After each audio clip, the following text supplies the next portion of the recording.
U roditeljskom domu.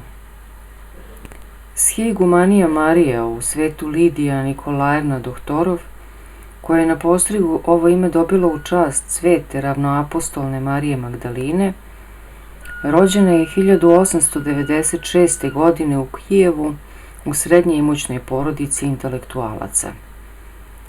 U njihovoj kući bilo je uobičajeno da se deca vaspitavaju u naročitoj strogosti, pri čemu su navikavana na poslušanje, skromnost i marljivost. Tako se starica sećala kako joj jednom prilikom 2 sata nisu dozvolili da ustane sa stolice, trebalo je da pojede rovito jaje, a ona nije htela. Slatkiši se deci nisu davali do 4 sata popodne, iako je u kući raznih poslastica bilo u izobilju. Za vaspitavanje i obučavanje dece bile su pozvane guvernante. Ni slučajno im nije bilo dozvoljeno da diraju novac, odrasli su sami kupovali ono što je bilo potrebno i trudili su se da ne navikavaju decu na prezreni metal. Lida je rasla kao vrlo živahna devojčica. Svi su je voleli. Od detinjstva je pokazivala revnost prema crkvi i veri u Boga.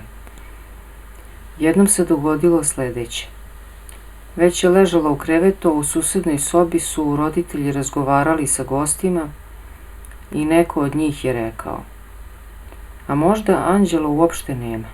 Drugi se složio: "Možda stvarno nema." Devojčica je izašla u spavačici, zastala je na pragu gostinske sobe i rekla vatreno od sveg srca: "Znam da anđeli postoje." Veoma rano je izmolila da joj daju posebnu sobu, trudila se da se snađe bez pomoći posluge i sama je sebe opsluživala. Jednom prilikom je, pevajući neku pesmicu, smetala ocu da radi. On joj na kraju nekoliko puta udario. Kasnije je mučila savest što je naljutila oca što je postupila tako rđavo. Naravno, molila je za oproštaj. Ovaj slučaj pokazuje da se kod nje već u ranoj mladosti probudila sklonost ka samoprekorevanju i da je počela borba sa nemoćima. Jednom prilikom je pas rastrgao igračku medvedića i devojčica se ljutito bacila psa, tako da je on pao na pod i jako se udario. Čak i u starosti mati se ovog događaja sećala kao velikog greha. Devojčica je veoma volela da pomaže posluzi. Ustajala je rano, dok su roditelji još spavali, prala sudove, sređivala sobe. Jednom je mlada sobarica dotrčala kod nje i gorko zaplakala tražeći od nje utehu. Tako se posluga odnosila prema mladoj gazdarici, osjećajući da je ona voli kao rođene u Hristu, nimalo se ne gordeći zbog svog položaja. Lida se bavila sportom, plivanjem i jahanjem. Mnogo je čitala, često do kasno u noć. Učila je kod kuće i u internatu. Bila je milostiva ne samo prema ljudima, već i prema životinjama. Hranila je pse na sporednom ulazu i kad je išla u šetnju, oni su je pratili, pridruživali su im se i tuđi psi. Neki ljudi koji su je poznavali, primećujući njenu sklonost ka samoći, govorili su da će devojčica biti monahinja. U mladosti se veoma ozbiljno razbolela, počela je da pljuje krv i majka joj je odvela u banju na Alpima.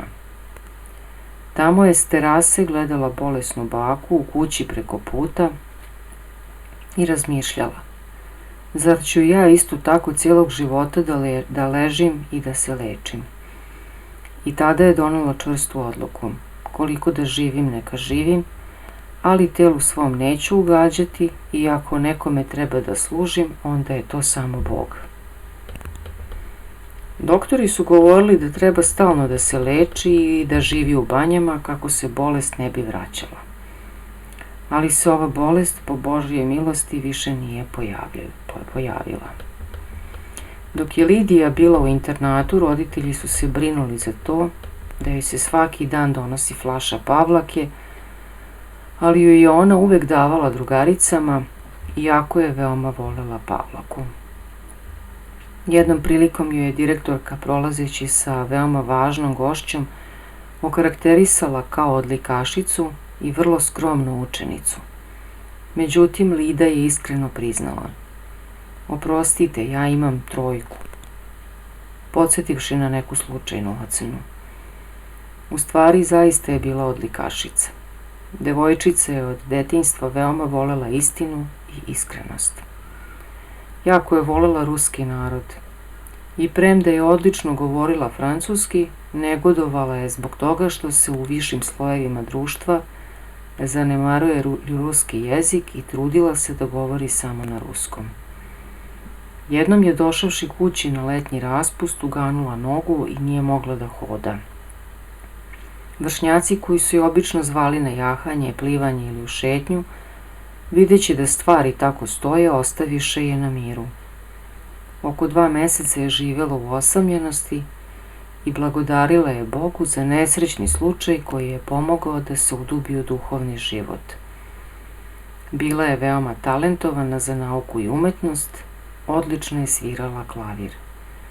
Svi su joj predskazivali sjajnu budućnost. Mnogima se dopadala. Međutim, Lida je duboko u duši skrivala nameru da se nikada ne udaje i da se u potpunosti posveti Bogu.